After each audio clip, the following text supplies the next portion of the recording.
Good evening, everyone. Welcome to the FearFans podcast. I'm your host, Don Elmy, and with me is Nick Muley. And, Yeah, just the two and of us tonight, at least for now. just for now, there'll be others joining us soon. But I came to this wearing the proper attire. Oh, I didn't even notice. Well, because the sign was blocking it, so that's why I couldn't see it at Right. first.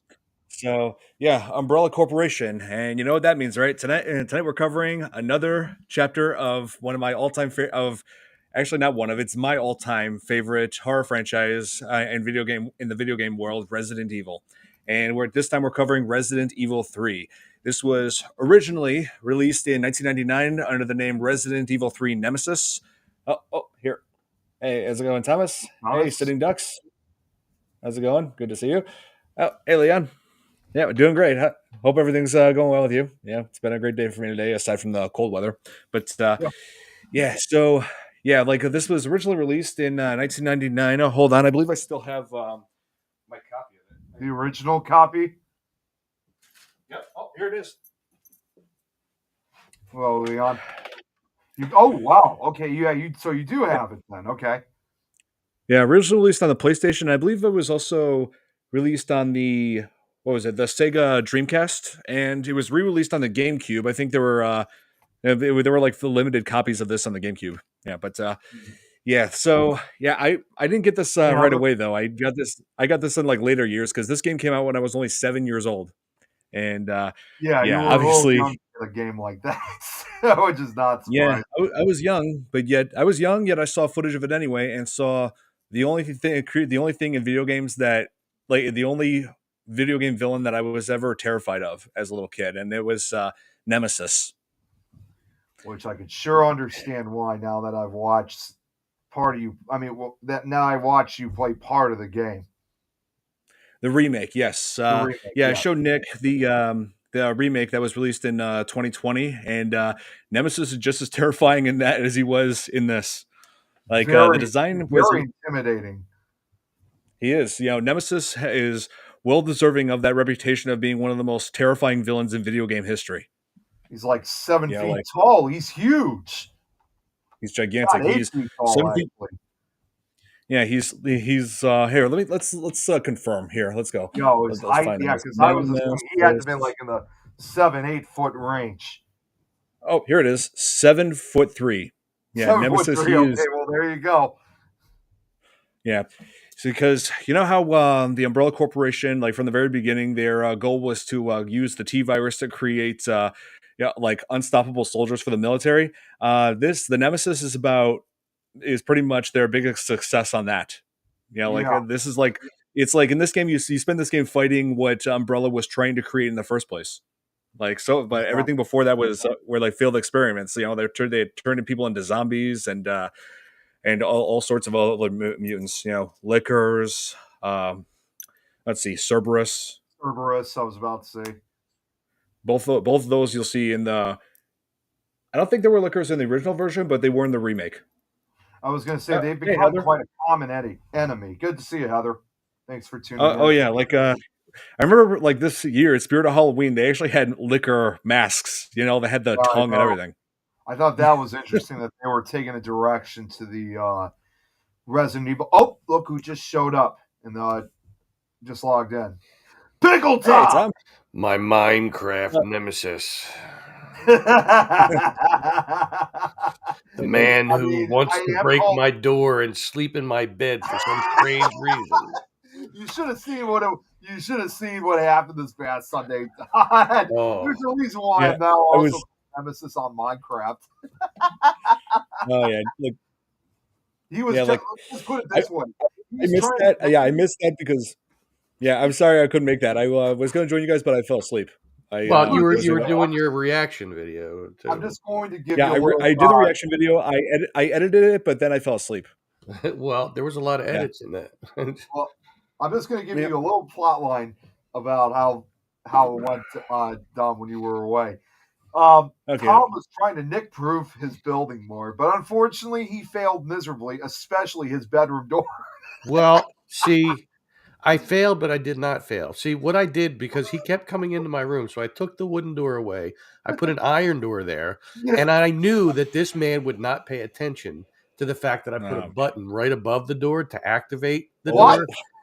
So he just kept breaking Nice. the damn door. Oh, So I waited behind it, and every time he started to break it, I opened it and killed him. I got you. Over and Oh, over here. and over. Hey, So Tom. Yeah, here's what. God. Here's that reaction video I was talking about. Yeah, Billy said.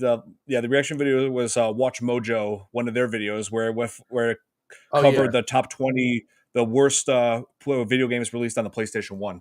Yeah. But yeah, that was quite a list. But yeah, I wanted to show you guys. Like, I mean, we might as well start off with this clip here, where it shows like where you first encounter Nemesis. Finally, show you what I was afraid of when I was a little kid. Here, So it's kind let of me see if fitting I that I can. called him my Minecraft nemesis. Huh? You see what I Well, did? and for I didn't those even know I did it. And for those who've never Yeah. seen this game like being played, viewer discretion is advised. Friggin' ads. Yeah, Hang you on. gotta love those ads. Hey, listen, I love ads on YouTube, and you should too. Yeah, You should well, get monetized. I don't know why you're not. What you need, Tom, is you need your own okay. ad. Anyway, Go and subscribe to youtube.com/this is Tom's World. That would okay, be here it is. a YouTube ad. I would not mind watching. Okay, here it is. Ooh, legs. Jill! Brad! We've got to...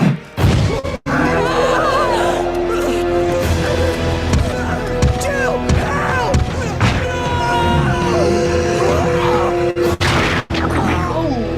No!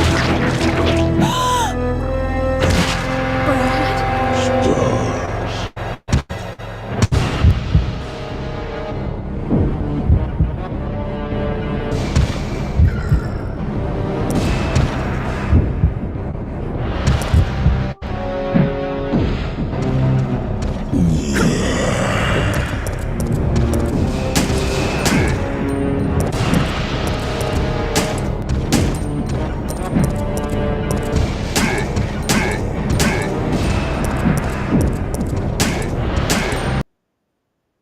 Yeah, that's I still that's hear what you had to deal with.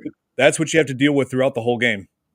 that Yeah, the clip. That was Nemesis. great. Like from the very beginning, you saw legs, and then it panned up, and you saw a hiney, and then you found out she was a redhead. I was like, oh my god, this is just great. I love it. Yeah. Of course, you would say that about one of my all-time favorite female characters in video game history.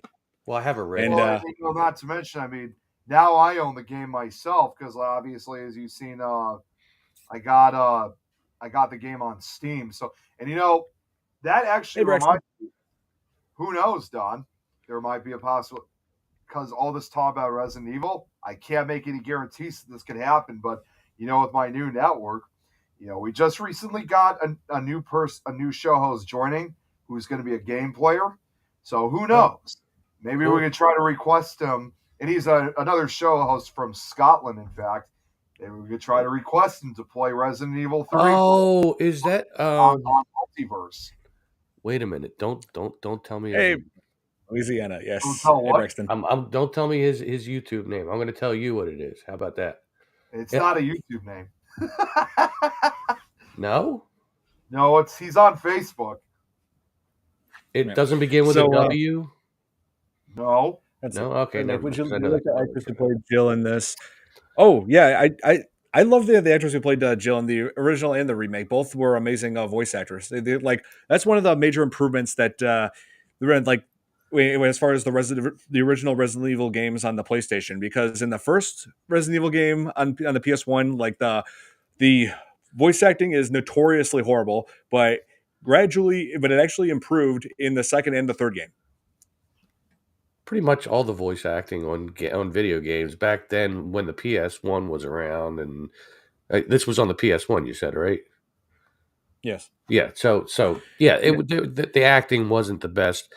They improved because they just didn't take it seriously then. You know what I mean? They didn't know what it was going to become. Yeah. So, like the whole premise of Resident Evil 3 it's actually pretty interesting. It takes place before and after the events of Resident Evil 2. So it's a prequel and a sequel at the same time.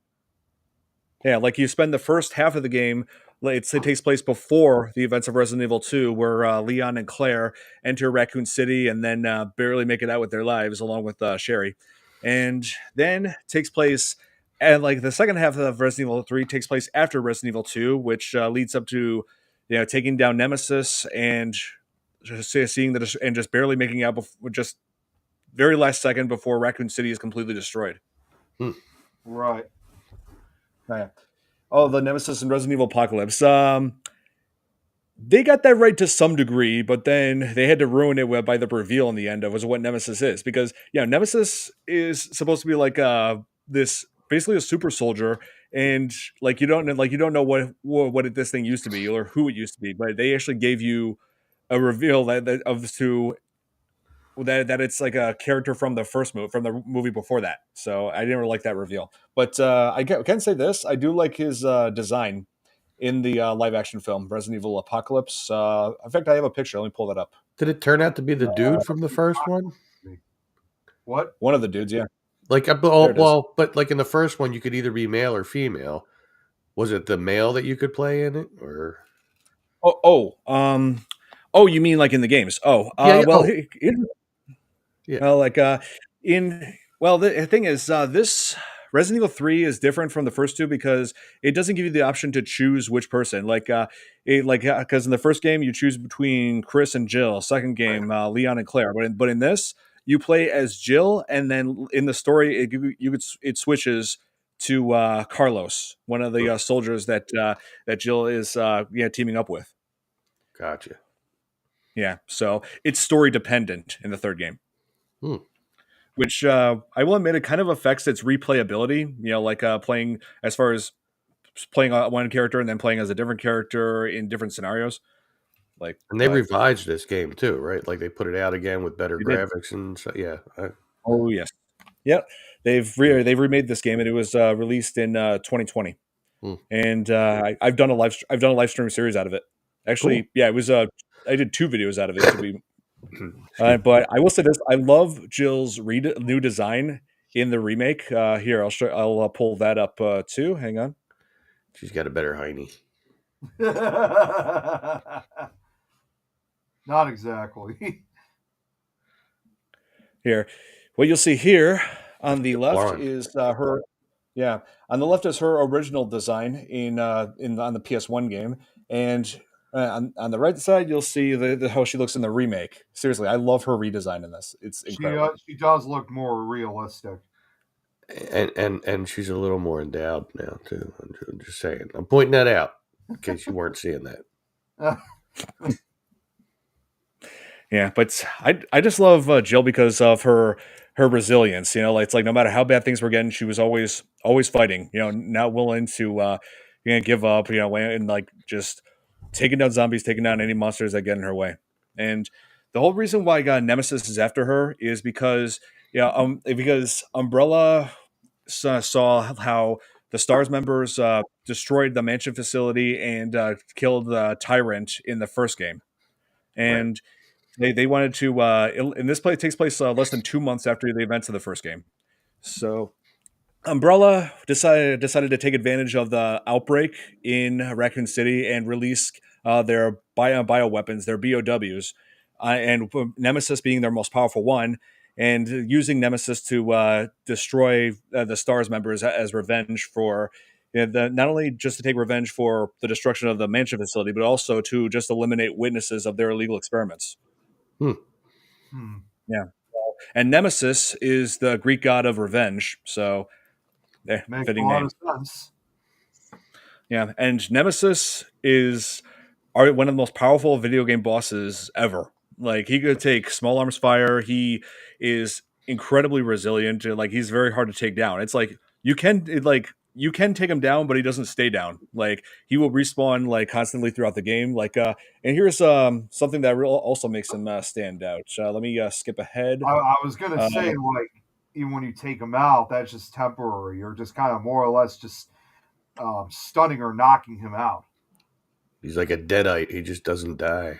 I Where's will bring up Evil Dead every chance I Hey, get. You should hey, know hey, that by now. you know what they say? Where the hell is Bruce Ash when you need him?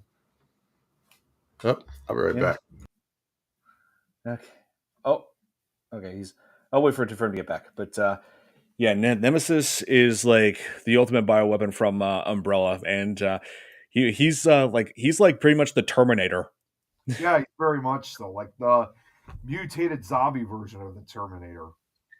Yeah, I wonder if that's what they were going for with this. If they were inspired, if they just watched the first two Terminator movies and were like, okay, we need to make a villain that's a lot like this. I often can't help Yeah. but wonder because the fact that all he says also is stars and that he's like this giant mutant. For some reason, he reminds me a little bit of Chris Walker from Outlast, almost like again a zombie version of Chris Walker. If you really think about it, except difference is Chris Walker is an actual person. He mutilated himself, and he speaks a lot more, but mainly will say "little pig." Yeah. Little pig, But let me in. Pig. He calls you that in being the Outlast. last Spider-Man knew that Umbrella was another reason why they programmed Nemesis to go after them. Yes, and because Nemesis was not just some mindless killing machine. It had specific orders to destroy Stars members, and was even given photographs of each Stars member, including Jill, so that he could recognize them. Had specific orders. He was looking for Sarah Connor. Yeah, pretty much. Yeah, Jill Valentine is pretty much the Sarah Connor in this story. Very much. That's right. That's right. Come on. Come on. And here's what happens when you after you take him down and you go inside of the police station. Hang on, let me add this. Where is it? Ah, here.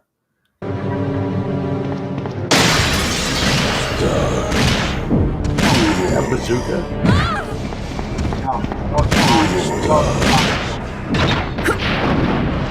He doesn't need that. And he follows you throughout upstairs, everywhere. Those footsteps. Dr. Claw.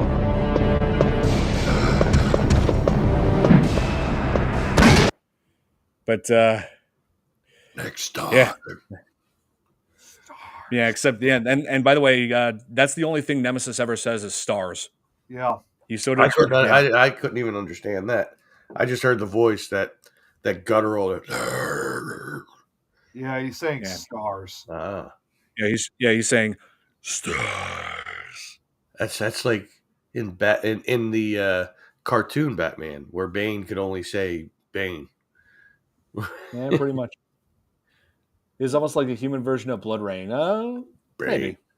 And then he turned into something different in the movies, and I didn't like it. Oh, yes. Oh, Braxton. Yeah, that video game actually was featured in when I watched that reaction video for top 20 worst PlayStation 1 games. Yeah, like it feels like a rail shooter for Resident Evil. That could be interesting if they actually worked hard on it, because seriously, it was like a last ditch effort to make a game, one last game for the PlayStation 1.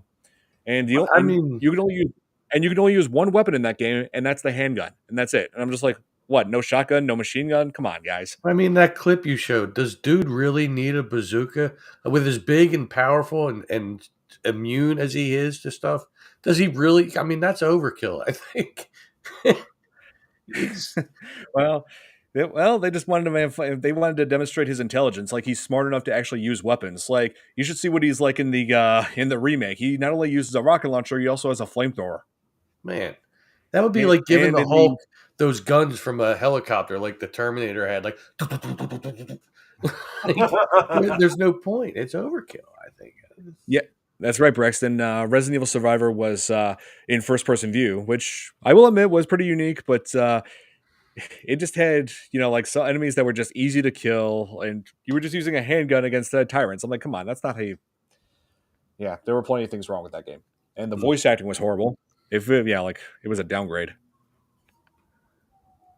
Crazy. Yeah. I hear police sirens running.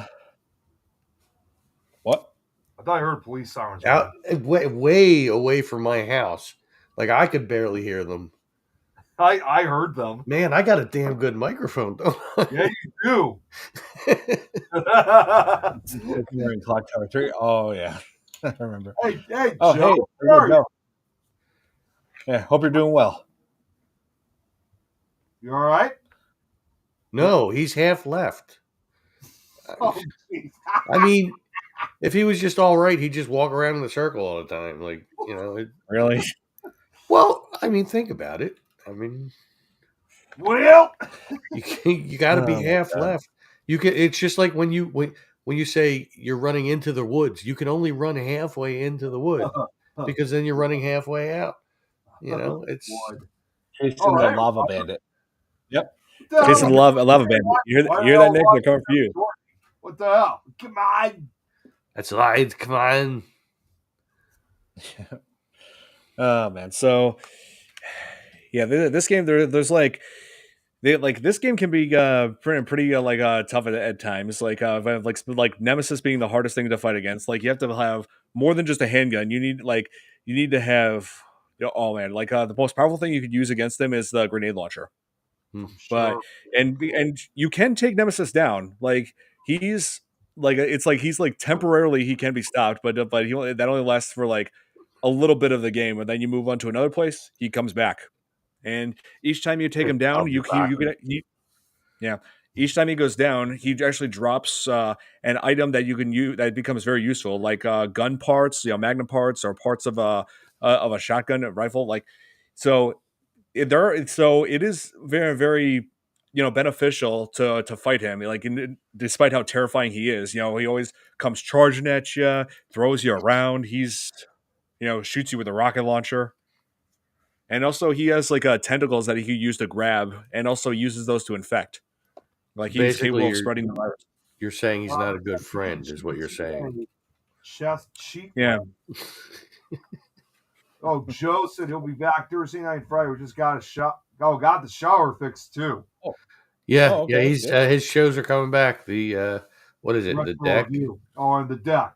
Yeah, that's coming Yep. back. You need GTA 5 cheat weapons. Yeah, if only it were that simple. And it's also worth noting that Resident Evil 3 also is the game that introduced one thing that's popular. One popular game mode called Mercenaries mode, where you can just fight off all sorts of monsters within a time limit. And I saw footage of that, and there was actually one point where it looked like there were two Nemesises that the player was fighting against. I'm like, oh come on, if like two Nemesis, it's like one is bad enough. And they both have rocket launchers, and it's one has a button on his chest that when he presses it, everybody just around him dies. And Oh yes, yeah. Braxton is referring to the rail gun. That's like the only thing that could kill Nemesis is this experimental rail gun that just uses some serious firepower energy. I mean, but there are differences in it. In the first game, it was like stationary. You had to make sure Nemesis was right in front of in the line of its fire. You can't adjust the railgun. You had to get him weaken him and make sure he's right in front of the railgun before you fire it. But here's something that's gonna blow your minds. In the remake, hang on, I even commented about this. Hang on, hold on. Let me open that file. I had it saved here.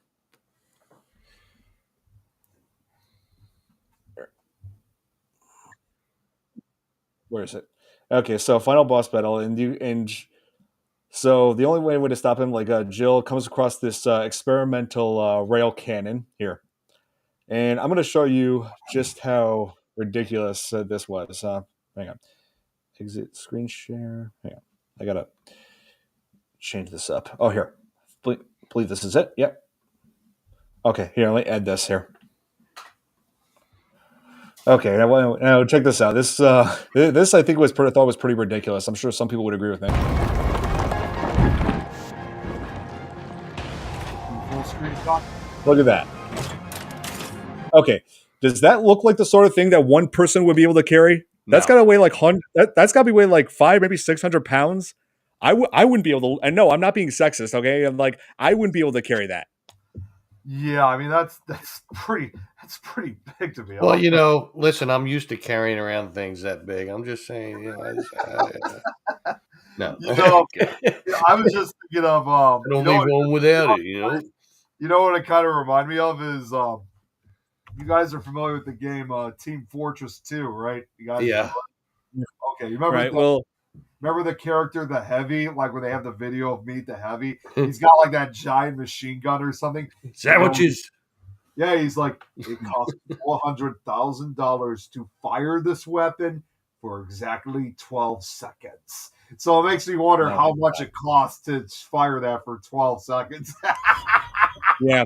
Well, once you fire it, you have to like recharge it. So yeah, it would take like probably 2, maybe 3 people at most to lift that thing. But if you thought that was crazy, and when you thought this couldn't get any crazier, check this out. Well, all I know is that it's probably going to. Oh. Watch. Whoa. Whoa. So here, hold on. Wait a second. Hold on. Let me just pause it at this right moment here. Wait, hang on. There it is. Okay, so here, answer me this: how is it that this gun is powerful? The recoil on the thing is power enough to shatter surrounding concrete, but somehow doesn't shatter her. No, she doesn't even budge. Well, one thing. Poor animation. One thing for Are sure. you kidding me? That's probably going to be in the couple $100,000 to recharge a thing like that if that existed in real life. Yeah, like seriously, how are you able to how are you even alive? That should have shattered you. It's like that weapon from Demolition Man, like the laser that he gets finally, and it takes a while to charge. Yeah, Jill is superhuman. It's confirmed. Yeah. Or are you sure she could be the enemy to the Terminator? How do we not know that she's a Terminator who was reprogrammed? She's the T-999,000. Yeah. And so, depending on what game mode you're on, if you're starting off with at least the original version of this game, definitely play the easy mode, because when you start off with that, you start off with an assault rifle that's fully loaded, and you got this reloading tool where you can craft ammo. And then when you go to your first safe room and you open the chest, there's a handgun, a shotgun, and a magnum, and all this ammo, and also an infinite ink ribbon, so you can save the game as many times as you want, in the safe room. So that game mode is incredibly generous when it comes to resources. I think even in the original and easy mode, you didn't get any kind of infinite ribbon for saving. You had to find it. I think. No, you know what? I actually played the second one more than I played the first one, because when you said Claire was in the second one, I remember that name a lot. So I think I played the second one more than anything else. It's been Claire a long time. Yeah, Claire Redfield. Yes, that's another popular character of the franchise. Yeah, seriously, she's awesome. Yeah. And let's see. One thing I wanted to bring up. Most recently, I actually finally got myself to watch Resident Evil: Welcome to Raccoon City, because it took a while for me to watch that, because I pretty much lost faith in them ever making a live-action Resident Evil movie that's anywhere faithful to the game. Seriously, if I were to watch something that's faithful to the game, I'd just watch the animated films. Yeah. Yeah, there's the CGI animated ones, Resident Evil Degeneration, Resident Evil Damnation, and Resident Evil Vendetta, and also the newest one, Resident Evil Death Island, which takes place on Alcatraz, believe it or not. Oh, really? Alcatraz. Sounds like a reality show. Resident Evil Death Island. Yeah, I just love how they used. I love how they used Jill's design from the Resident Evil 3 remake for Death Island. Yeah, I thought that was great. I think I now get the understanding why it's taking place on Alcatraz, because it's probably all the reanimated soldiers that died on the rock because of Nicolas Cage. So and Sean Connery. I've actually been there. I've been there. Huh? I've been to Alcatraz. You've been to Alcatraz? Yes. Oh, I went to San Francisco. I always wanted to go to Alcatraz. I went to San Francisco back in 2000 for a week. And one of the things I did while I was there was take the very last tour at Alcatraz. So it was nighttime, and I saw or heard nothing paranormal related. See, I've always wanted to investigate Alcatraz. That's one of my locations I really want to investigate. Come here and investigate Eastern State Yeah, Penitentiary. State Penitentiary is another one. But what were you saying, Don? After I said about the Rock, about Rock. the reanimated soldiers like Nicolas Cage go. Yeah. Okay. Yeah. So yeah, what I was trying to say is that yeah, the whole point of what I was trying to say is the whole point of Resident Evil Death Island. The story of that is all of the protagonists throughout the Resident Evil franchise gather are working together now to take down this facility that was secretly built on Alcatraz. Yeah, they were. Wow. Yep, somebody decided to experiment with the T virus and any other mutations on that island. Yeah, apparently some people in Resident Evil franchise they just never learned. Wow. And before I forget, since we're on FearFans here, and it is very much related to FearFans, not the current topic, but still the show. Last night, I went downstairs, and while I was making my dad's dinner, I heard familiar sounds coming from the TV, and I looked over and I yelled out, "Black Christmas?" He said, "Yep." It was the original Black Christmas. He watched about half of it, and he said, "I can't watch anymore. This is really confusing and stupid. I don't know." Well, he said, "I can't take these people you are anymore." also watching it during the month. To be fair, you are also watching it during the month of February. Wow. And Nicolas Cage is the T-800. See, we'll have to share that for Kate when she comes on. I'm the T-801. Yeah. Can you imagine if Nicolas Cage was a Terminator? I'll be back. I'll be back. Or if he's a Terminator reprogrammed to protect, to come with me. How would he say it, Todd? Come with me if you want to. He would say it like this. He would say it like this. Come with me if you want to live. You got to get a little stutter in the beginning. Hey, come with me. Yep. There, you gotta come with. Yeah, you just gotta come with me if you want to live. Come with me. There's one more. There's one more big line from the Terminator that we need to know what he sounds like. What if he says Austin? Oh, it's this. Yeah, here. I was trying to get to it. Let me get to it. Oh. It is. Yeah. Here. Hasta la vista, baby. Come with. I love it, Robert. Come with me if you want to bees. Come with me if you want to bees. Yeah.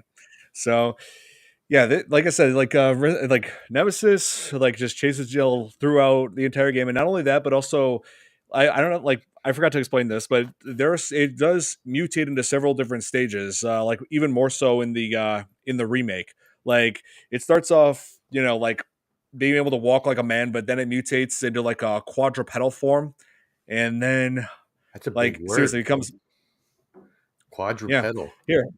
I would never use that word, so it's a big word to me.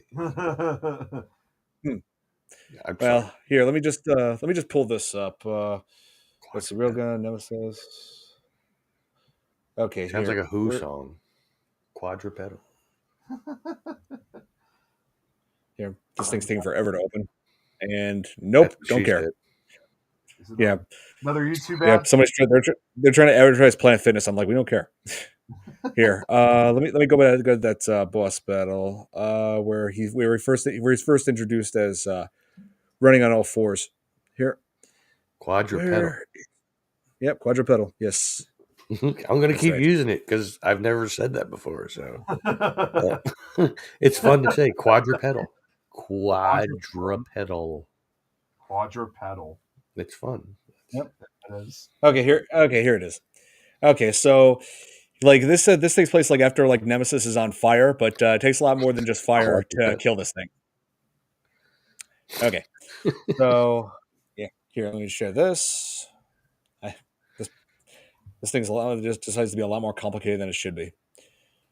All right, here it is. Nikolai left us to die. Wait, what? What the fuck? Ooh. It's back! Jill, what happened? Jill, come in!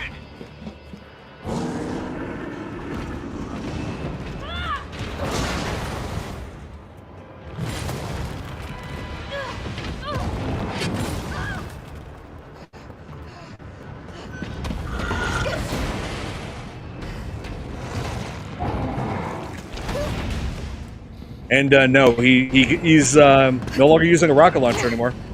Yeah, he's Oh. mutated. Yeah. So at this point, you have to start using like a grenade launcher on him. Come on! Or an elephant gun. Apparently. But Oh, yep, hello, that's spoilers. that's just Hey, one of guys. several different boss fights you have to do against him. Guess who just joined? Oh, let's see. Oh, he's Slinks. cat. Yep. Slinky wants to be part of the conversation as always. Oh yeah. Hello, Oh, here. Oh, it should be there in 10 minutes. Obviously. Hey, King. Awesome. Wait, you said a half hour, and it's already been 36 minutes, and now you're saying another 10 minutes. So you do run on Nick time. You say you don't. Oh, look who's here! Look who But we did have join! somebody else Shut. here now. Look who's it! Oh, Jill! Jill. You made it! Hi. Hi. Hey, Jill. We were just talking about somebody named. We were just talking about someone named Jill. I know. I kept hearing my name.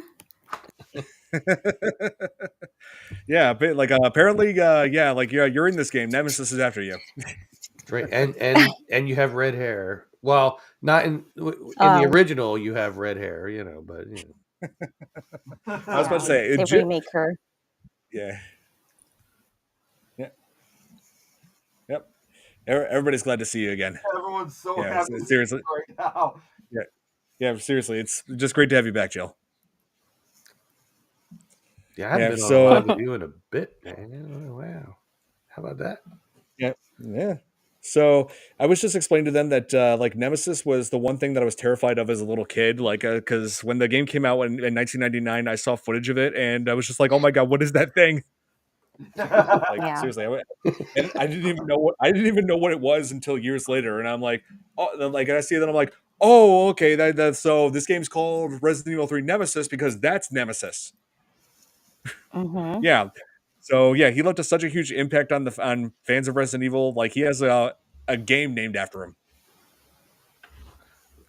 Yeah, like my pop filter broke. Yeah, and yeah, like Nemesis was basically created. Like he's like one of the most powerful things I ever fought in video games because he's basically like created to be the equivalent of the U.S. Army. The whole thing.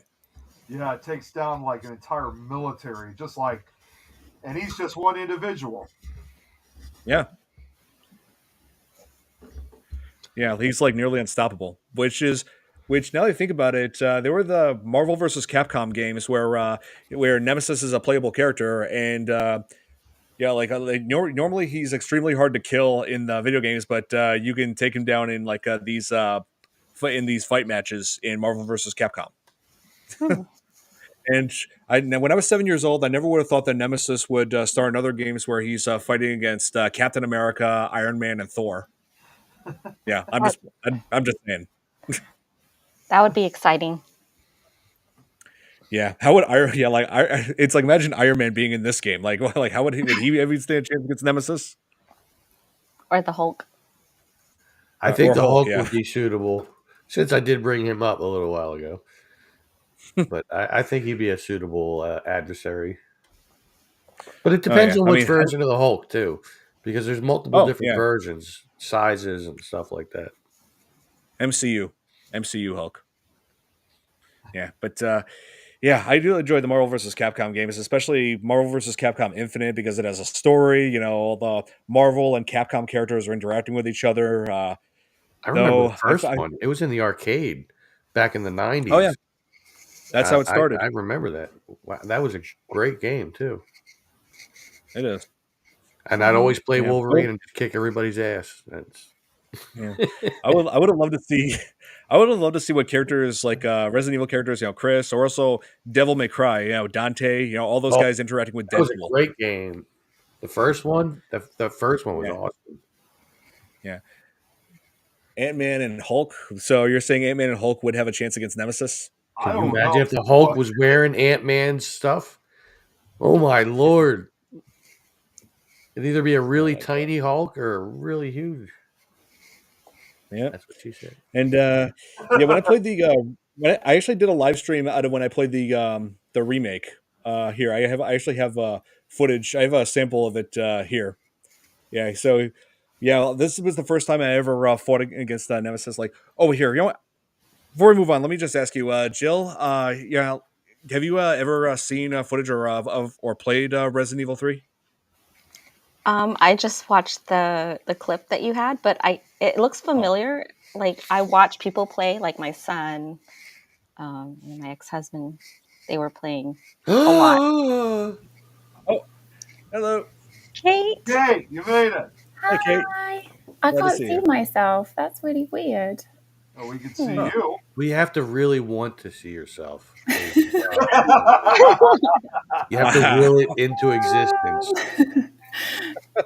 Right now, you're not believing in yourself, and that's why you're not seeing yourself. Wait, that's let me try to know something. yourself.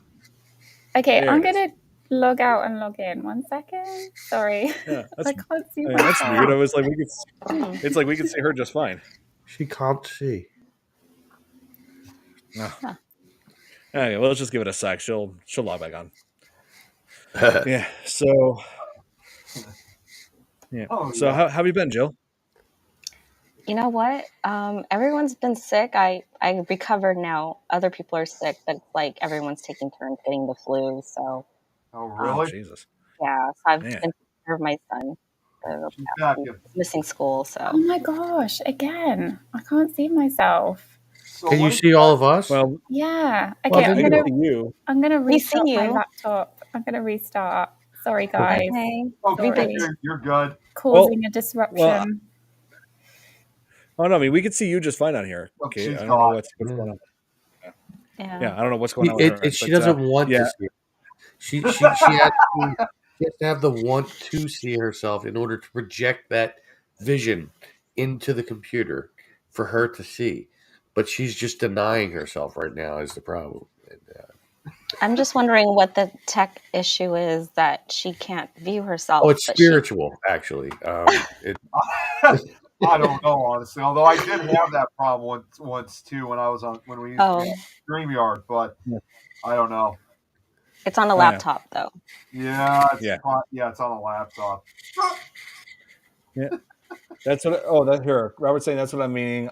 Ant-Man's suited Hulk. Get inside and grow. Oh, yeah. Somehow it's. I think it's a lot more difficult than that to take down Nemesis. Like, you would in order to destroy him, you have to like destroy him completely until there's like nothing left of him. Well, then That's Ant-Man what, would be perfect. He could shrink down really small, crawl up inside of him. I'm not going to say how, and then just expand. Here are his That'd be it. nostrils. Yeah, all right. Yeah, we'll go with nostrils. That's not what I was thinking, but we'll go with it. Yeah. Speaking of nostrils, like one thing I noticed in the remake, Nemesis, like unlike the original, has like a nose now that's like really crooked. Like here, let me look up an image here. Nemesis original versus remake. Yeah. Okay, let's look at. Oh, perfect. Here, let me just open this up.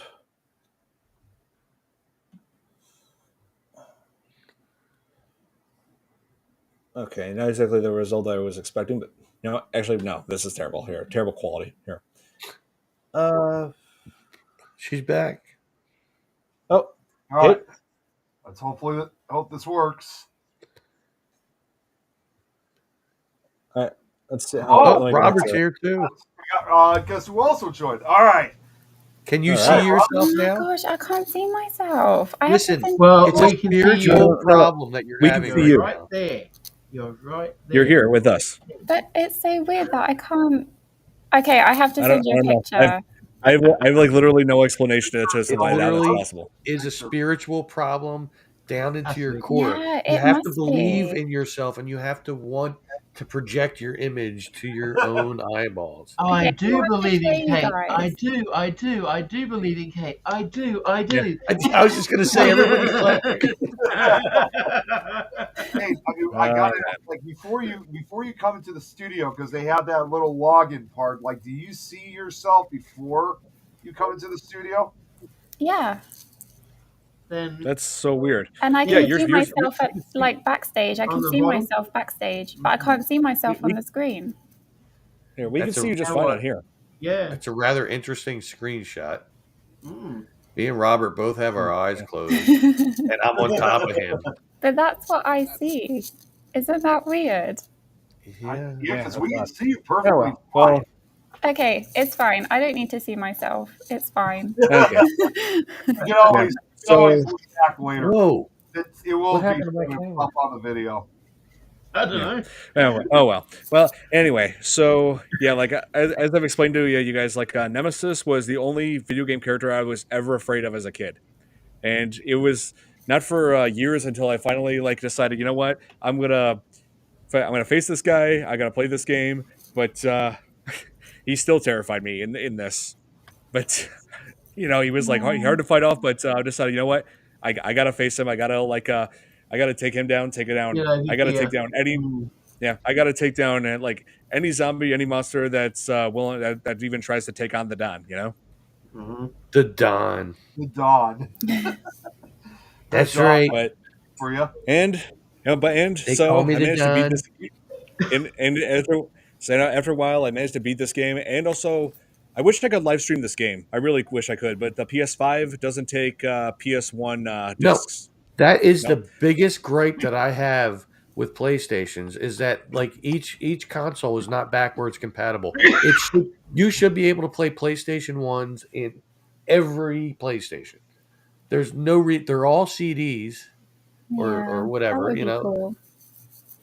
Yeah, It's but the remake, I actually have been able to live stream. I did a live stream of it almost 2 years ago when fans requested it after I played the Resident Evil 4 remake.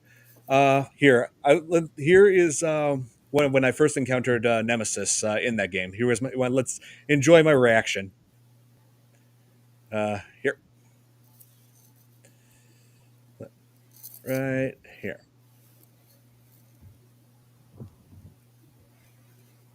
Are you okay? Brad, is that you?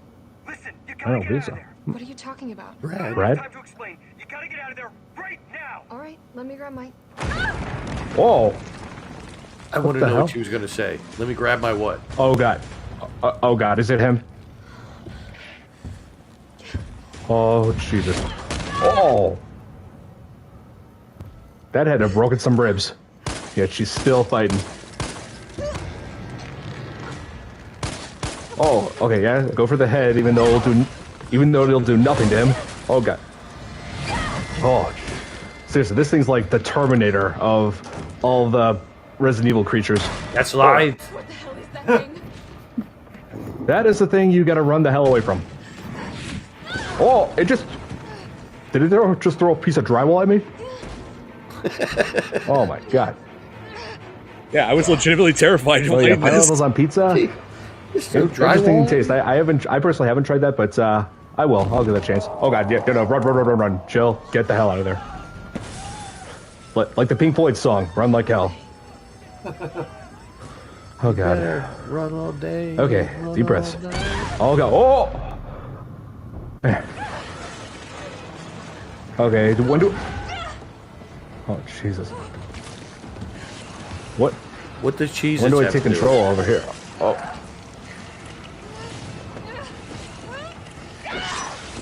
Oh.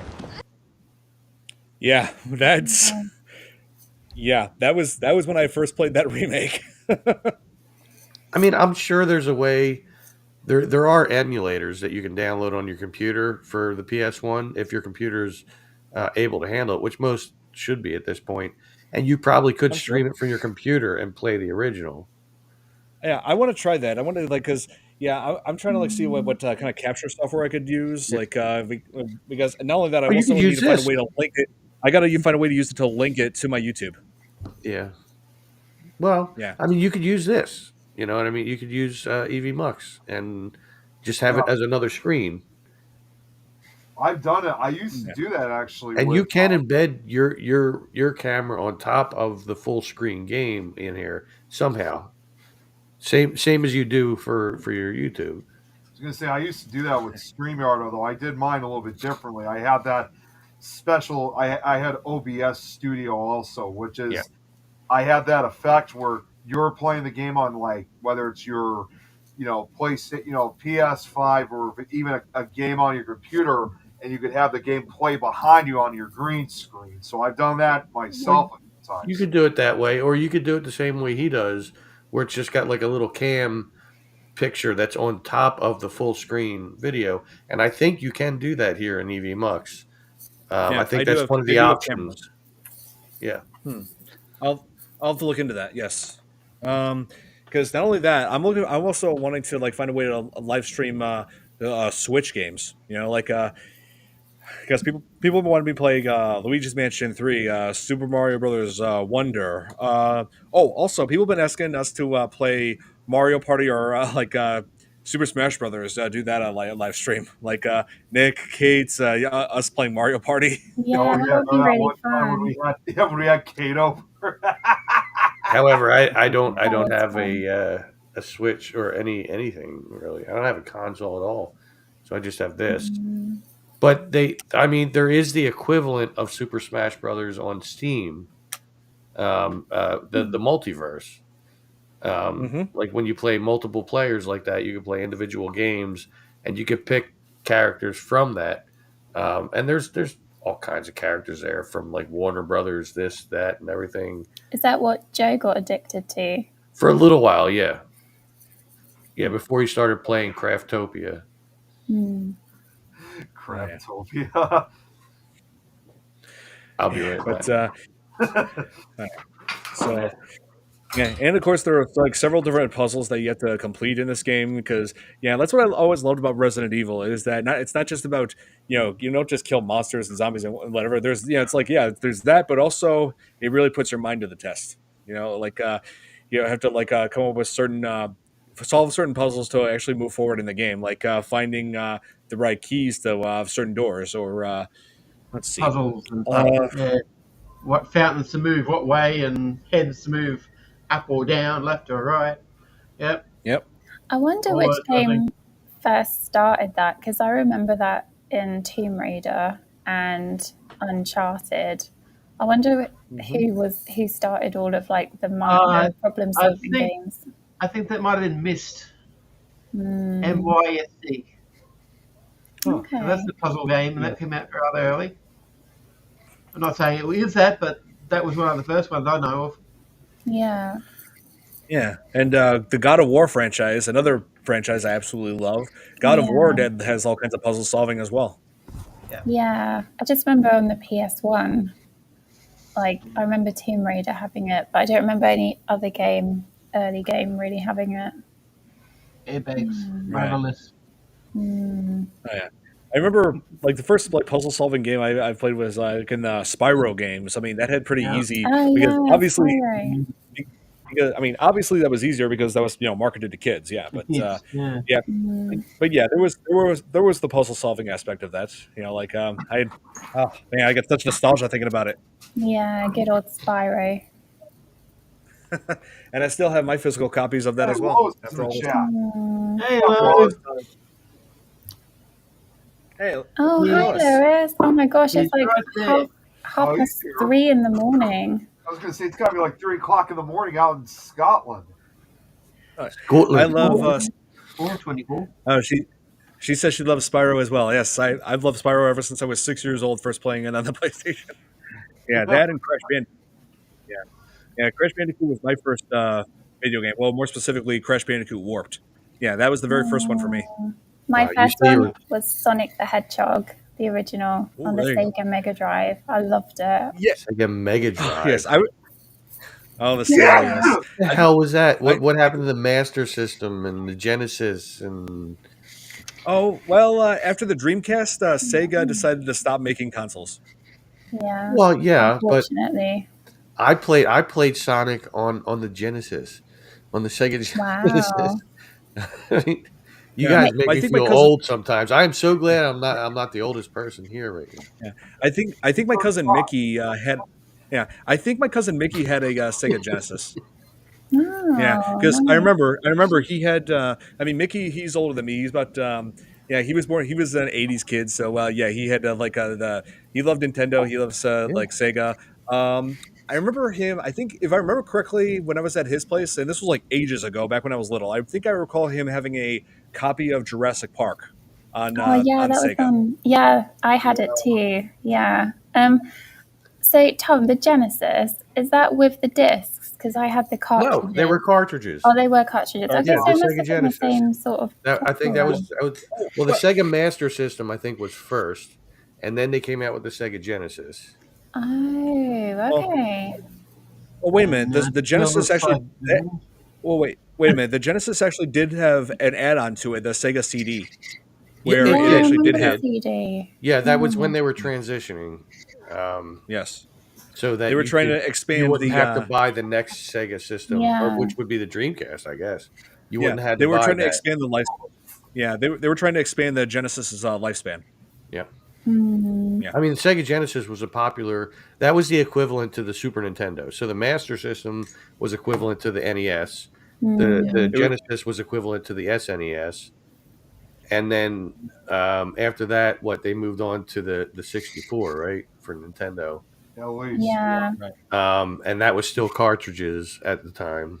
Yeah. I Right. never had Nintendo. I was Never Sega had and then Nintendo. PlayStation. I had my NES. My NES was my best friend. My Super NES was my super best Wow, friend. that's kind of a I mean, shock. I couldn't tell you how many hours I logged into Legend of Zelda: Link to the Past on that Wow. because that's what came with it. Yeah. Oh yeah, my first Nintendo was the Nintendo 64 because that's when I was started playing games when I was little. I was 6 years old, and that was one of the that was one of the popular consoles at the time. That and the PlayStation. Yeah. No lie, my son started playing games at 2 years old. What? I Oh, was 3. I was 3 when I My played. son too. His Yeah. mom had her old NES system, and he started playing on that, and then he graduated to the SNES. Hmm. Oh There you wow. go. Yep, That's I a Yeah. still have my. 64 cartridge. Yep.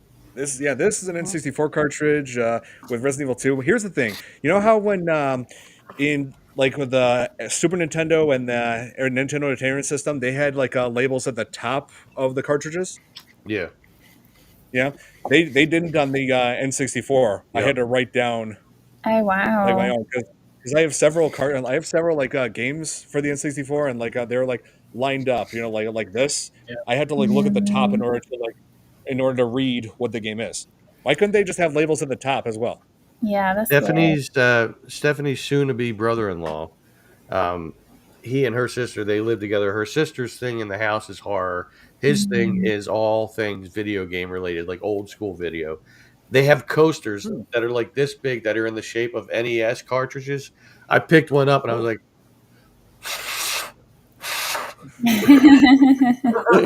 because that's what you had to do to get it to work. Well, yeah, I actually looked up, and this was like years ago.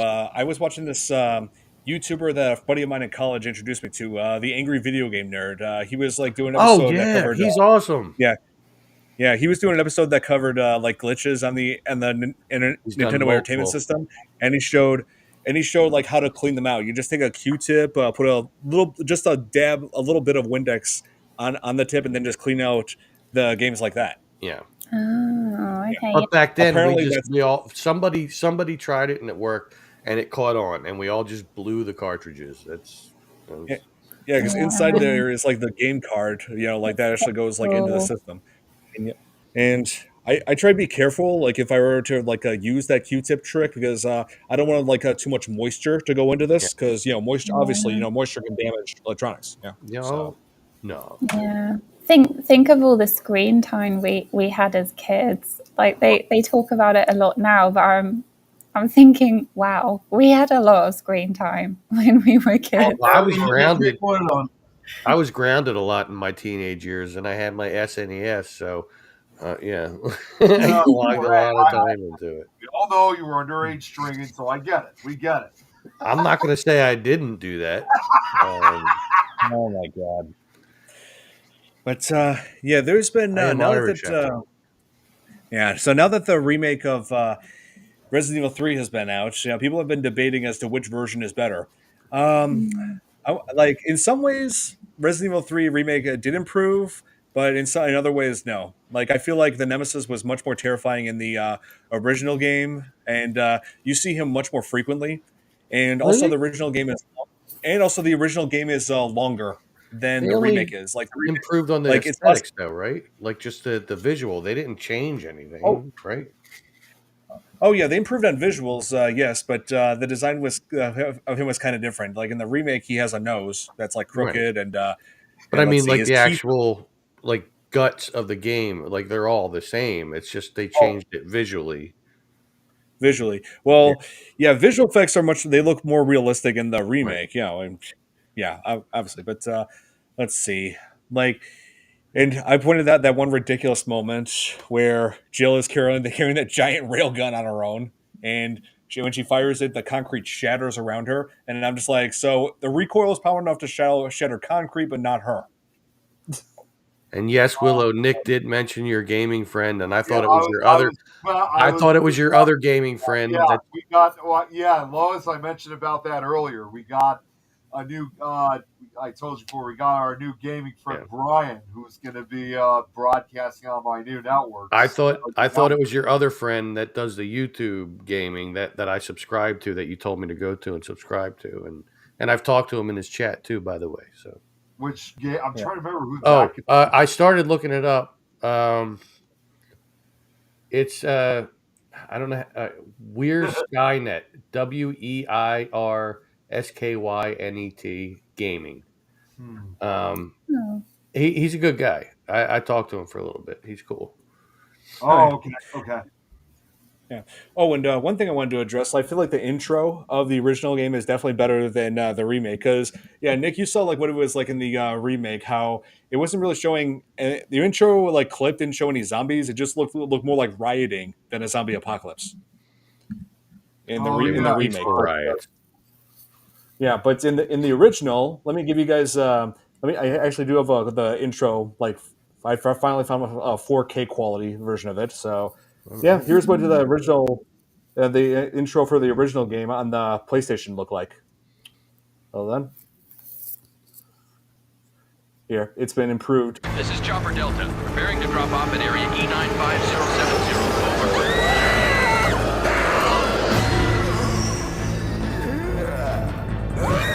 What are they?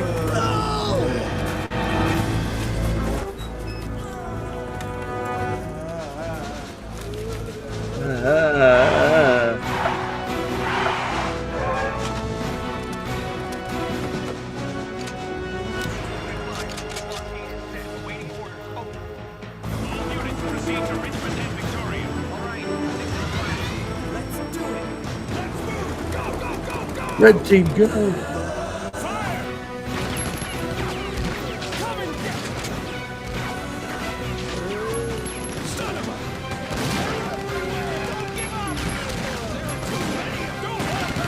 Not a single one of them aims for the head.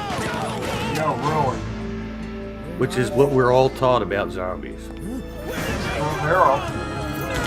Kill the brain, kill the body.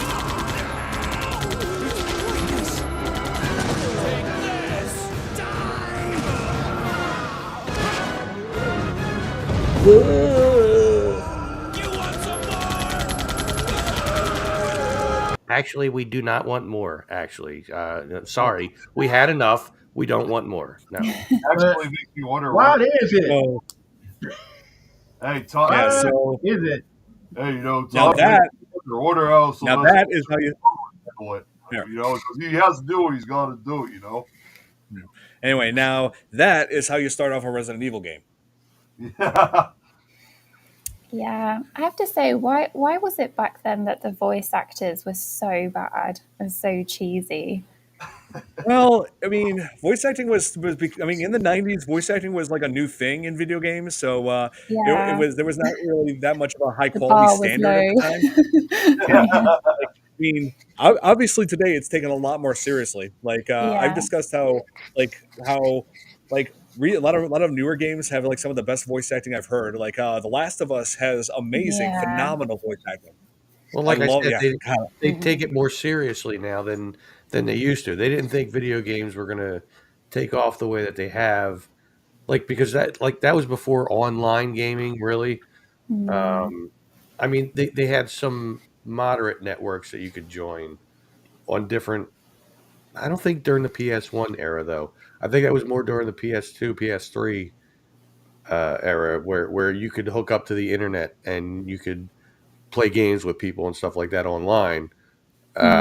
So they just weren't taking things as seriously. So they didn't have the best talent, and even the people that they had, even if they had good talent, they weren't exuberating their talent. They were just like, it was a job, it was money, you know.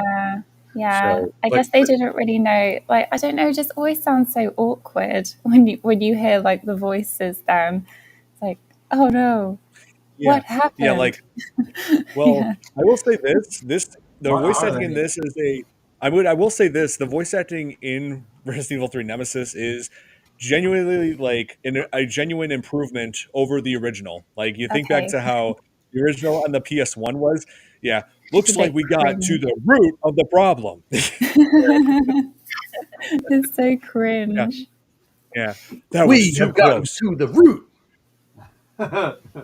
Yeah. Oh, the Yeah. problem. Yeah, it's like It's like that was too close. Christopher Walken. You were almost a We've Jill gotten to the sandwich. root. Oh my god! I need And more. I will say this though. As far as online access, the very first console that I did get online access was like the PS3.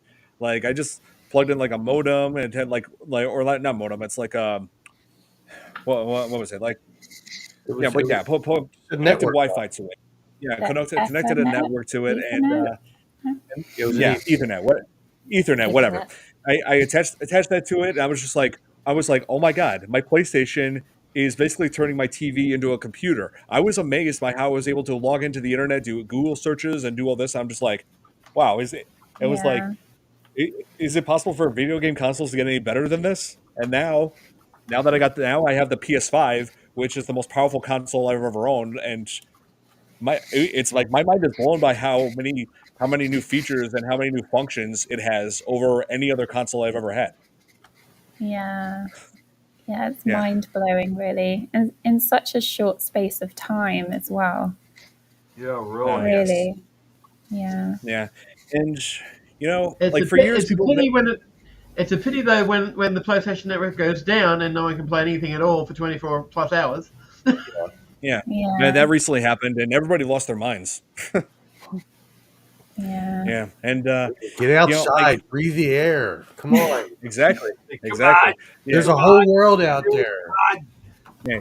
To What? be There perfectly is? honest with you, I mean, to be perfectly honest with you, I didn't lose my mind when the PlayStation Network went down last month. You know, because I was hanging out with cousins way back then, and like we were just about to watch the game and all that. I was hanging out, and I was like, oh, okay, PlayStation Network is down. Okay, I mean, I'm not using it right now, so you know, it's like.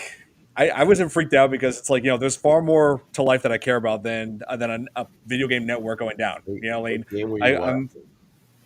yeah, exactly. No, I'm asking. You said you were just about to sit down with your cousins and watch a game. Were you watching the Super Bowl? Hmm. Oh no, this was I think it Because was I'm just saying the Super Bowl was won by a team that has colors that are very similar to of this. course you would bring that up. Wearing. I'm just Yeah, saying. Yeah, he's just saying. Was it the yeah, Chiefs? Oh God, no! No, Andy I'm Reid joking. sucks ass. He stopped eating cheesesteaks when he left here. He said, "That's it. I'm getting off cheesesteak." I swear to God, I saw him during the Super Bowl, like about halfway through. I swear to God, when I read his lips, he said, "I need a fucking cheesesteak." I swear to God, I saw it. It was plain as day to me. I was like, "Oh my God!" Nobody believed me, but yeah. that's sorry. So, like, Philadelphia for Pride Day. years, anyway. So yeah, I wanted to say this. For years, people have been asking me like, why would you be terrified of a video game? Because you've been watching like horror movies for just about all your life. It's like, well, like here, let me just explain this to you. Well, whenever you watch a horror film, it's like you're watching like a story, you're watching like all these characters, like like it's like sure you're kept in suspense, figure like it's like oh my god, what is about to happen? Who's going to survive this? But in video games, you have control over the main character. You feel like much more immersed. You're controlling their Yeah, actions. You're controlling like what you're supposed to do, which monsters, what zombies you like you got to like take them down, get them before they get you like it's a completely different kind of. It's a very different kind of immersion as opposed to watching horror films. Can I just say, one of the most terrifying things that I experienced first with video games was Sonic 2, when you're underwater and you have that countdown. Do you remember that? Yes. And it's like three, 2, 1. It's like, no, I'm gonna die, because like you have to get to the surface to breathe, or like bubbles and stuff. Right. And honestly, as soon as that came on, I just used to throw the controller and like run to the next room. It's like I couldn't cope with the stress. Such a gamer you are.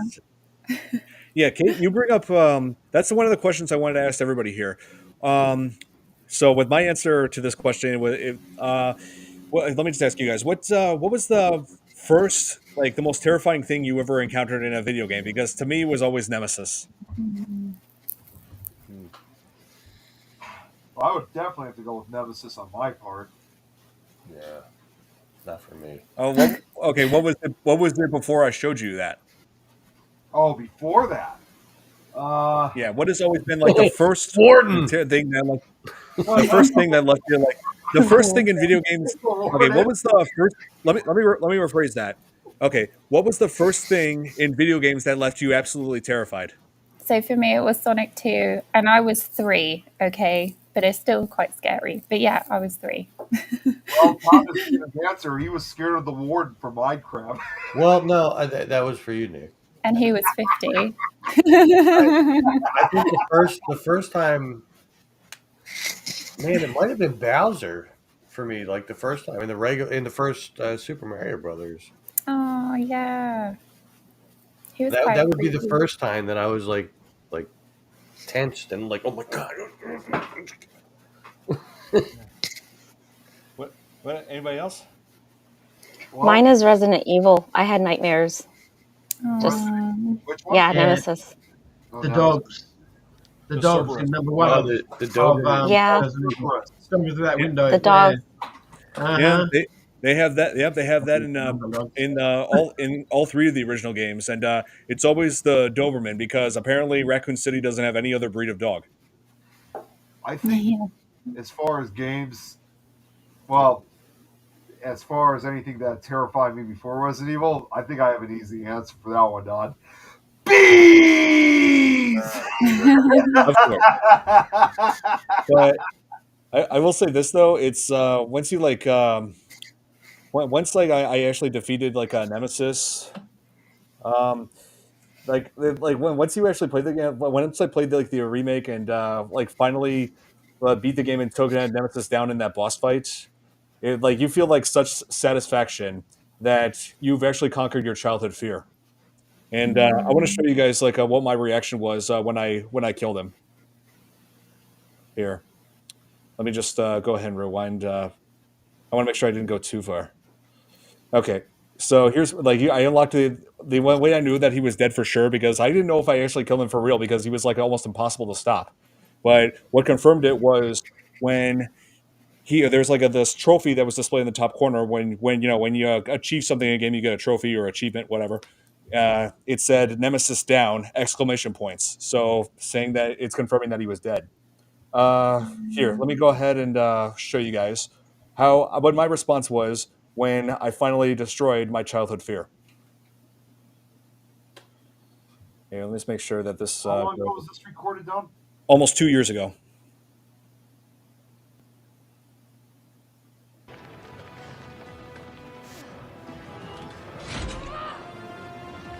Come on! Next time, take the fucking hit!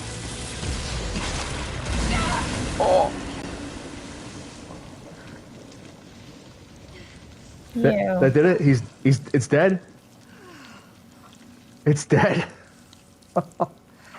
Good riddance. Oh, it says Nemesis down. No question marks, it's down completely. After almost 25 years, I finally got you, you bastard. I finally got you, you bastard. Finally got him for killing Kenny. I finally got him for scaring the hell out of me when I was 7. It looked like you were at peace. Yeah. It was yeah, in my gaming history that was a proud moment. Oh. Cool. Yeah, because I was terrified of him as he was chasing me through this game. Like, there was moments where you had to, like, Nick, you were there to see this when I played it for you a few days ago, where you're trying to, like, navigate and trying to pick up, like, items to, like, move forward. And Nemesis bursts through another wall. He busts through more walls than Kool-Aid Man. And he chases you. And he's like, there's a part where he, like, jumps out of nowhere right in front of you. I'm like, that's so freaking cheap. And the pounding footsteps as he's charging at you is just is what got me. That's what, just knowing how fast and how close he gets to you. Like, holy cow. yeah. And then later on, and later on in the game, he whips out a flamethrower and chases you into a building, burning his way towards you. He will burn that whole building down if it means killing you. He does not care. He whips it out. Oh yeah. His big guns.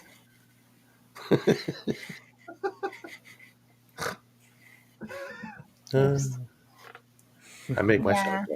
It was a bit gross though when he did go. Yeah. So like, yeah, that's the thing. Well, like, it's like once you conquer that fear, like whenever you like, if it's like like anything in general. I'm not talking about video games. I mean anything in general in life. You just feel that satisfaction. You know, it's like no longer afraid. Yeah. It's like this thing terrified me as a child, and I faced it as a man. Like you got control back. Yeah. You faced it like a man. Come on. You put the cookie down and you fought him. No. It's not Arnold time. That would be Tim Allen time when he says like a man. He's So, yeah, I'm guessing for a lot of you, probably the most terrifying game you guys have ever played was like I heard some people are saying like a Resident Evil game, right? I mean, Silent Hill was pretty scary too. Yeah. Well, that scared me a lot actually. Like the first one was pretty ominous. I mean, when you consider what we were used to in video games up until that point. And Resident Evil had already come out when Silent Hill came out, but Silent Hill was like more ominous, I think, than Resident Evil was.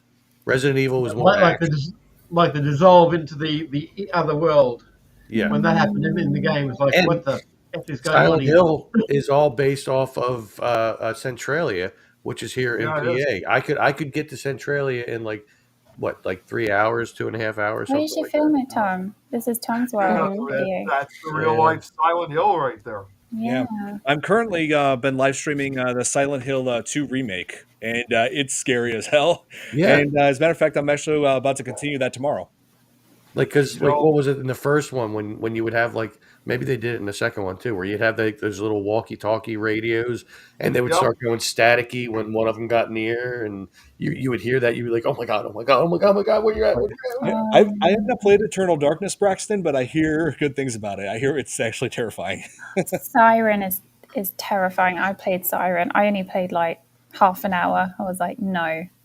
Can't do this. Games that still freak me out to this day. There's still 2 games that really, and you know, it's kind of funny. I played the first ones, but for whatever reason, the sequels to these games are. Hey, Josh, good to see you here. Hey, Josh. For whatever reason, does he play? Yeah, the sequels just seem far more frightening. Those are undoubtedly Outlast 2. Like, holy cow, not only was it scary as hell, it was also violent than the first one. And undoubtedly, again, the sequel I think was scarier. Bendy in the Ink Machine and its sequel, Bendy in the Dark Revival, which just had a more darker, rawer kind of feeling. Roar. I mean, I'm not going to lie. When I was playing the sequel, I played it like a year or 2 ago. My shoulders were just killing me. I mean, I was like, "This so much." I wish I would have taken a screen capture right there. Nice. I wish I would have taken a screen capture right there when Nick was going like this. The heart behind him again looked like bunny ears. Look that look like bunny ears right there. I think that was intentional. He just wanted bunny ears. Yeah. Got the screenshot. I'll send that to you later. I have a question. Oh, yes. Has anyone played the Resident Evil game on the VR? I have not. I'm interested though. I'm especially interested in playing it on like the Resident Evil 4 remake in VR mode because I'm Yeah. looking for that headset for the PS5, but they always sell it out so quick and Yeah. I've been wanting to try that. So I tried it. My computer can handle the VR, but as you can see, I don't have much room. This is as far as I get. I don't have a whole lot of room to be swinging my arms around. And So I tried it, and I can confirm that it is absolutely terrifying. Oh It is yeah, so terrifying because you really feel like you're there, yeah. 100%. Oh yes, like you feel like much more immersed. Yeah, and the characters are just Oh man, so much more realistic and creepier because there's a lot of jump scares in it. So you're kind of in the beginning, you're like tied to this chair and you're like looking around, and like this person starts creeping in the door and you can't move. You just have to stay there while this person comes right up to your face, and then you're like, oh no. And then there's like lots of jump scares and things, and you have to try and escape out of the chair, and you have to try and cut the rope off and stuff. And yeah, it was way too stressful for me. Way too stressful, but it's really good. Really, really good. Yeah. I'd Kate, love did you to throw watch you the guys goggles play off? it. Well, they were kind of really stuck to my head. So because they're so tight. So I was just like, no, get it off. I've had enough. Yeah. So But yeah, it's good. I highly recommend if you guys get the chance, give it a go. for sure. Oh, here. Yeah, I actually do know of that game. Land of the Dead: Road to Fiddler's Green. Yes, they did that to promote the George Romero film. Yeah, it was on the Xbox, and it looked like it could have been pretty good. The trailer made it look terrifying. It looked scary as hell. Yeah, and what I love about Land of the Dead, it has Simon Pegg and Nick Frost. Like, obviously a nod to. you got red on you. Yeah, obviously it was a nod to Shaun of the Dead. It was like a cameo. They played zombies. I love those guys. Fellow Brits. Yeah, there was like, Kate, there was that scene in Land of the Dead where they were being used for like a take your photo with zombies. Like, it's like a woman screaming, and then it's like, it makes you think she's in danger, right? But then it cuts to this wider shot where she's having her picture taken with Simon Pegg, Nick Frost as zombies in the background. I thought that was crazy. You got red on you. Red. What do you keep saying? You got red on you. Did you never see Shaun of the Dead? Oh, It's one of the lines. They say it like Whoa, 1,500 times. Yeah, how do you not know that, Nick? Times since I've seen that movie. They say it so many times in the movie. Yeah, I know. I forgot about that line. I love Dawn of the Dead. It's so good. Yeah. No, that was a great movie. Let's And go to the Winchester. that movie where they went around to the different pubs where it was Simon Pegg and the other guy, like that was a great movie too because it ended up with aliens. Was it Hot Fuzz? Hot Fuzz, and then there was that. There was like a trilogy they did. Paul? An alien one. Yeah, the Paul. That's it. Oh, Yeah. And Nick Frost, so you can know. It's just Tom, you say you couldn't remember. It was Nick Frost. Nick Frost, yeah, I did mention Nick Frost, yeah. But I got to get like a Blu-ray of this because these DVDs don't display. It displays very grainy on my 4K TV. I'm pretty sure they were. I seriously, I'm pretty sure that 4K TVs were designed to purposely not display DVDs in clear quality, just so that we would have to buy Blu-rays and 4K discs. Maybe. They're trying to completely phase out DVDs now. Yeah, just like the video. VHS, yeah. And the laser disc. Let's not forget the laser disc. Oh yeah. Oh yeah. What happened to the laser disc? To be honest, I never known anybody that had a laser disc system. I did. bet Tom did. Yeah, I thought so. I was gonna say. Like that, I knew people that had those. I think they were the laser discs that were like that wide, and it would look like an album basically that you put into this big machine.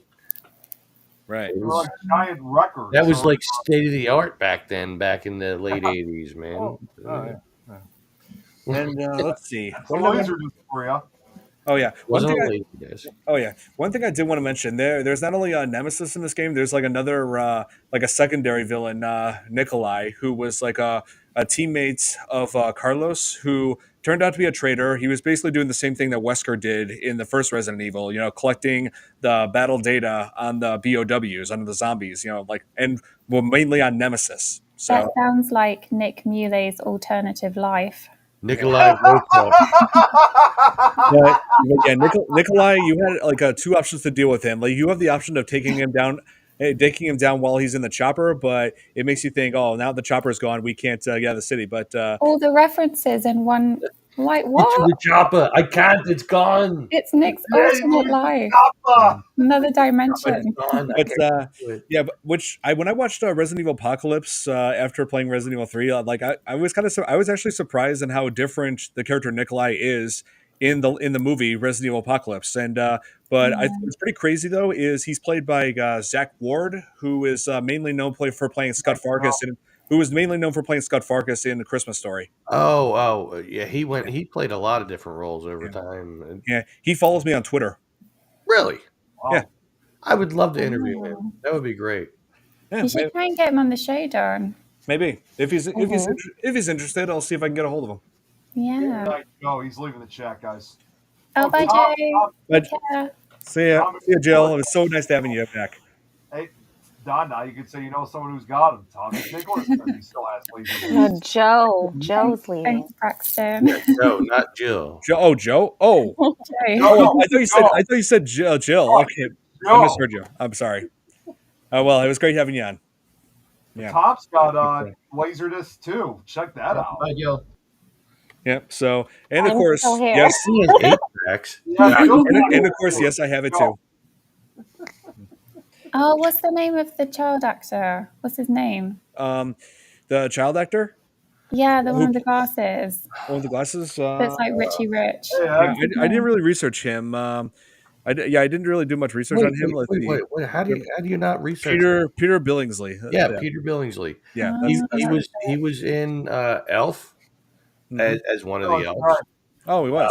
Yeah, and he was like a producer or a director or something of that. And he was in a couple things over time, but obviously he did the sequel to A Christmas Story, the real sequel, not the sucky sequel. Yeah, forget that one. No. It's changing subject. Yeah, forget that. But the real sequel that they did just a couple of years ago. Yeah. That was a good movie, even though the woman that played his mom was not the woman that played his mom. Yeah, they had to change. Yeah, she was going through health issues, and I think she has since passed. She has. She's dead. Yeah. And Braxton, yes, Nikolai was a supporting hero in Resident Evil Apocalypse. Yeah, but yeah, again, I was not a fan of the live action movies. It feels like fan fiction, and it just doesn't really feel all too faithful to the game franchise. But they did do a good job at designing Nemesis in Resident Evil Apocalypse. I will give it that. But one thing I forgot to mention. What's another thing another reason why I believe the original was a little bit better than the remake, because it was when the scene where Jill and Carlos finally got out of Raccoon City just moments before it was destroyed by a missile. Yeah, that's right. The government nuked all of Raccoon City to destroy all the zombies, all the BOWs, and also Nemesis itself. If that shot to the head didn't kill Nemesis. So, but if that didn't die, if the Nemesis didn't die from that, it definitely died from that nuclear blast. I'll show you guys that clip right here just to give you an idea. Did it work? Yes. Or is he like Godzilla and just absorbs it? Actually got to the chopper. It's not up. And look, it's Barry from the first game. You don't see it. You're not showing it here. Oh, it's not. Oh, here. All right, this damn thing. Yeah, and also another surprise: the person that's piloting the chopper here is Barry from the first game. Thanks, you saved us. I couldn't let you die. Is it you? Are you ready to finish this? I couldn't let you die. It's coming. Yeah. It's the end. This is the end. My only friend. Yeah. This is a town that never ends. Okay. It goes on and on, my friend. Some people are they'll I continue. don't think the helicopter would have Probably not. survived. Helicopter. Oh, helicopter, helicopter. Yep, that's how it ends. Well, I thought that was your Morty impression for a second. I was gonna say, Whoa! Yeah. you know what, Morty, this You know what? is just Listen, going on. I listened to you try to do an impression of me time and time again, and I just got to tell you, you sucked at it. I got to tell you right now. I mean, you might have Morty down, but you'll never get me. I mean, I'm just saying, right? Sorry. Oh man. I was on a Hey, tangent. that's how he always talks, though. You know that. Yeah, and also as far as like the timeline, as far as Resident Evil 1, 2, 3, 4, 5, and 6, Resident Evil 3 is the last one to have like fixed camera angles where you're like play that you play at through the entire game. And in Resident Evil 4, it switches to a third person view, which just one of the many interesting like that's like really blew the minds of like fans. It's like, oh, okay, so like they're doing this in a different way. Okay, it had much better action. Like Resident Evil 4 is arguably the best of the franchise, and they took it to a whole new level. Like multiplied everything great about it by 10 in the remake. Like seriously, Resident Evil 4 remake is one of the best remakes I've ever played in my life. Wow. And it is the first video game that I did a live stream series out of. Oh, Yeah. interesting. Yeah. I mean, it was the newest game at the time, so I figured why not start with that? And yeah, people have been asking me for a while to go back to it to play like a new game plus mode. Like continue upgrading the weapons that I currently have. Oh yeah, it's like, man, like my tolerance for it's. I'm just thinking back to when I was a little kid. It's like I see all these zombies, like all this stuff, and I thought they were so cool. But then Nemesis was the only thing that terrified me. And Resident Evil 3, playing that remake as an adult, like conquered that fear. To then went on to play the original version and beat the original version. Yeah, finally facing and taking down Nemesis. Oh man, but yeah, that's I guess that's going to be it for this edition of the FearFans podcast. I will say next week. I don't think we're going to be able to do this next week because I'm going to be away in Florida, and I think, yep, I'm telling you, yeah, like me and I thought we were going to do a birthday request for me because next week is the day after my birthday. What the hell? I'm not sure if I'm going to be able to because that day I'm going to be out at Disney World with my nieces and nephews. Listen, we didn't do anything for my birthday. So why would we do anything? I didn't even think of it at the time. I'm thinking, like I decided to do that, make that a thing. Like whenever somebody's having a birthday, we'll do a birthday request. And Tom, we'll do yours soon as like a belated birthday request. All right. Mine. To make up for it. Yes, Jill, you as well. Oh wow! I've got Everybody. 3 February birthdays. I think we could probably come up with at least what topic, right? Like what topic of movies we would do, or it might be a TV show. Yeah, I was about to say, like, if you could be anything you guys want. It's up for a birthday request. Like, seriously, I should have thought of this sooner. Like, whenever somebody has a birthday, birthday request on here. Oh, damn it. We're doing the Rocky Horror Picture Show. No, I'm kidding. Actually, no. I think we all know what Tom wants. He wants to talk about this really scary YouTube series called "This Is Tom's World." No. He hasn't gotten into the bees yet. There's this whole other series about this guy who like loses his hand and has to put a chainsaw on it. Evil Dead. Yes, we'll make it happen. Just as well as Lee Lava in that one. Yeah. And hey, Tom, since you know the actresses in Evil Dead, maybe we can invite them on here. I can definitely reach out to them. We will talk. Yes. I also want to try to get Like at the very least, I can definitely get. I think I can definitely get Betsy Baker, who Say was it's the his cutest birthday. of all the Deadites in the entire franchise. By the way, Oh my God, that would be incredible if we could pull this off. Yeah, we'll definitely talk. I also Yeah. want to try to get Rick McCallum on at some point. I've told you about it before now. He was the guy who was a stuntman in several horror films throughout the 80s. He's a frequent guest Nice. on these paranormal shows, so why not have him on Fear Fans as well? Because he can really talk about a lot. And I've interviewed him. I've Yeah. interviewed him Hey, myself. I would love that, Nick. He's a very good friend of mine. So I'm going to try for my birthday in June to get Nicolas Cage. that would be I'm going to great. try. I'm going to send know where him an this is going. email. You're just going to have him on just to say how much you don't like him. Yeah. And another gonna John grill Travolta him. and Travolta can do the Cage impersonation. Kate, You- will just be like, listen, all right, let's talk Ghost Rider because Yeah. oh my God, dude, what I'm gonna try. are Okay, you I'm thinking? gonna reach out to his team and see what they say. You can try, right? You can try. No harm in trying. I mean, well, hey, the worst thing that can happen is they can just say no. They Yeah, can't. I mean, exactly. Yeah, Or no, you got to pay this amount. yeah, Out of here. yeah. Pay my ass. We pay his salary with the fucking with the friggin' tickets we buy. Sorry. yeah. So we'll see. We'll see. Okay. What about you, Jill? Who are you gonna have on for your birthday?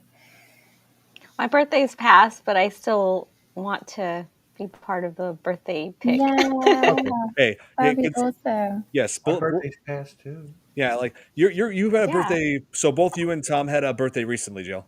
Yeah. Yeah. Yeah. So okay, we'll consider it a belated birthday request. You know, it could be any movie you want, any horror movie you want, any Mine horror was movie. 7 days ago. Yeah. I turned 50 Woohoo. because I'm old now.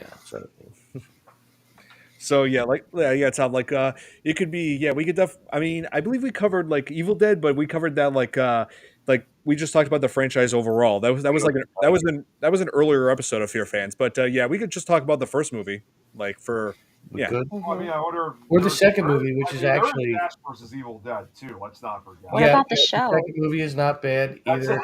Army of That's what Darkness you is just very said. cool, and Ash versus the Evil Dead as Well, a whole was well, very I'm thinking of like this, Tom. Like if you have if we invite the original cast members from or the original ladies yeah. from Then Evil Dead, we gotta cover the original. then we would have to Well, then we would have to focus. Then yeah, we would have to focus on the first film, the one that they were in. And Yep.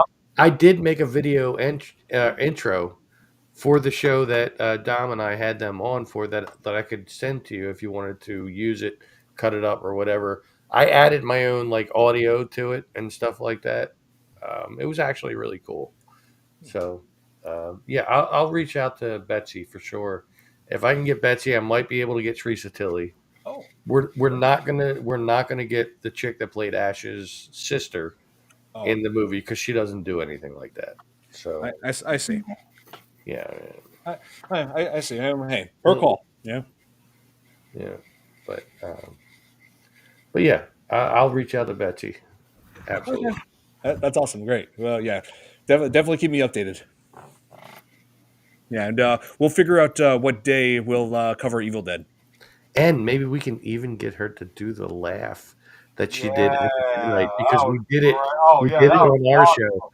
Because like I was supposed to ask that, but I was so starstruck talking to these two women that I forgot. And then Dom actually remembered, and he said, "Now, Betsy, can you still do that laugh?" And Teresa Tilly was like, "Can she do that laugh? Oh my god!" And then we did it, and I was just like, Yeah, you were so. It was like you were so happy. You were like, you know what? It's the right time to say this. You were like a kid at a candy shop. "Oh my god!" I was so happy. Yeah. We would definitely we could probably also tell them our first experiences watching Evil Dead, and my experience my story will probably shock them. Like telling them that I first saw this when I was 10 years old. They'll probably be like, "What?" They'll probably be like, yeah, you were probably a little too young to see that. I actually saw I Evil Dead was. 2 before I saw the original. Like I actually had to look for the original online Yeah, to I watch. saw. I mean, I saw it when I was 10, like right after seeing Spider-Man in theaters, because that was 2002. Yeah, tell them how my sister just randomly picked out Evil Dead. She didn't know anything about horror, and then I snuck it, watched it myself, and I saw the end credits. I'm like, wait, Sam Raimi made this? The guy who just made that awesome Spider-Man movie I just saw in theaters, he made this. It would make sense because when you really think about it, I don't know if he's in every movie, but Bruce Campbell does make a couple appearances throughout the Spider-Man. Well, and pretty much every movie that For the Sam. most part, if it's by Sam Raimi, there's a good likely chance you're going to see Bruce Campbell. Well, if it's a Sam Raimi movie, the one thing you can always count on is seeing that car that Ash drove. Yep, the car too. Because that was actually Sam Raimi's car when he was younger, so he put it into like every movie. Yep. Right. Oh. Right. Yep. All right. Yeah. Well, we got plenty. So we got plenty to look forward to on the podcast. Yes. Before we end things, I also wanted to show this to you guys real quick. Yes. Please. Can you full screen can you full screen my video, please, Don? Oh, you got it. You got it. This came in the mail today, and this is actually a new addition to my Scary Stories collection. And I got these art prints that just came. I got 2 of them. Is it a pickle? What's that? Is it a pickle? No, no, it's not a pickle. I wish. No, something came in the mail today. That'd be nice if there was like a Stephen Gamble drawing of Pickle Rick. That would be awesome. Check this out. I got this one. Some of you guys might remember this from the books. Check this out. Oh. Whoa. That's terrifying. Yeah, he's usually seeing the chapters of the first Scary Stories book. So, but yeah, this came out. I'm going to be getting a couple more art prints later this week and next week. Now, here's the other one. And here, before I tell you, talk about, Don, how Nemesis scared you so much, more than anything from your childhood. Well, this is what scared me for the longest time, in which up until I was 17, despite I was into the paranormal and already into like horror It's going to be a picture of me. No! I did not even want to buy these books because they were just so terrifying. And this is the very reason why. Check this out. Wow. Yeah. Unfortunately, I made an order for another art print last night, but unfortunately, I accidentally ordered the same image. I can't cancel like you can with Amazon or eBay because I got it on a website called Redbubble. So what I'm hoping to do is when this copy arrives, I'm going to try to exchange one of the other drawings for this one. But these came out perfectly. These came out perfectly well. They're scary. They're terrifying. But you got to admit, even at the same time, the way these art prints were made, they're beautiful at the same time. Yeah. Where are you going to hang them? Well, I'm not necessarily going to hang them. I'm going to, I don't know if you guys saw from a few weeks ago. Don, you could take me out of full screen now. Okay. Nick Bunny Ears. I'm having the interest of wanting to start a vendor table. Paracons. Nice. It's going to be based on my page, Scary Stories Presented in the Dark. And I like to present images like this, not to sell, obviously, just to advertise and pretty much preserve the original Scary Stories to Tell in the Dark books, as well as the numerous homage books that have came out over the last number of years, as well as the movie, anything involving the original trilogy and what's been made afterwards. So these drawings are on some of those items. You should frame it and put it on your table. I was thinking about it, or laminate it and put it behind you.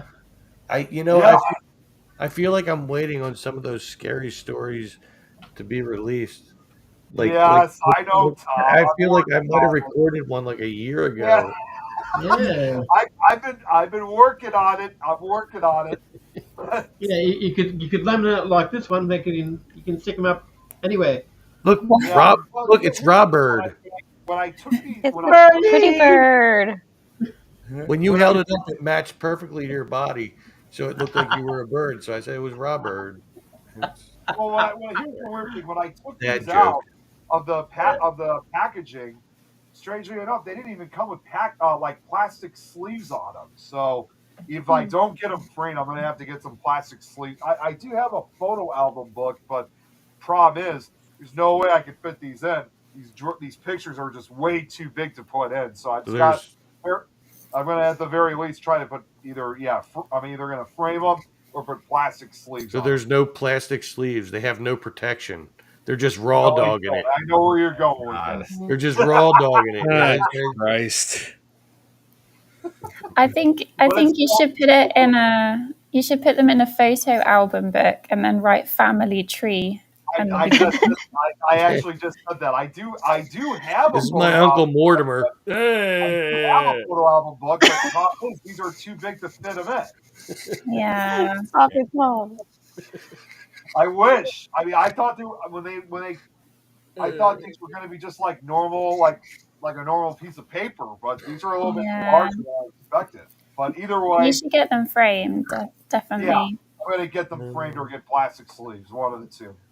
Yeah, you gotta have protection, man. I mean, Oh my God. Anyway, I know. Anyway, I know so what Tom's going for. anyway, so that's going to be it for this edition of the Fear Fans podcast. Yeah, I want to thank everybody who joined us on this. Yeah, it's seriously Tom, Jill, Kate, Robert, Nick. This is something I've been looking forward to covering for a while now.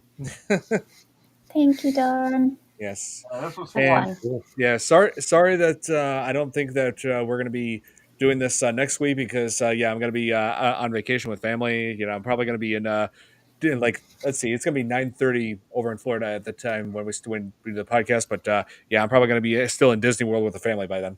well, I can't imagine what it's like to have the podcast start at 9:30. Yeah. That would be really weird. Yeah, I know you're in that time zone. I know. Oh yeah, I am. Imagine me. Oh, Yeah, just imagine me doing the podcast live from Disney World. Oh geez. Yeah. There you go. From the It's a Small World ride. Yeah. Well, you can always hop on the Under the Sea and hope it breaks down for 25 minutes so you listen to Under the Sea. Under the Sea. The seaweed is always green. Jesus Christ. Thanks, Josh. Yep. So thank you guys, and thank you guys so much, everybody, my viewers, so much for watching this. Please subscribe, share with your friends, and we'll see you all again real soon. And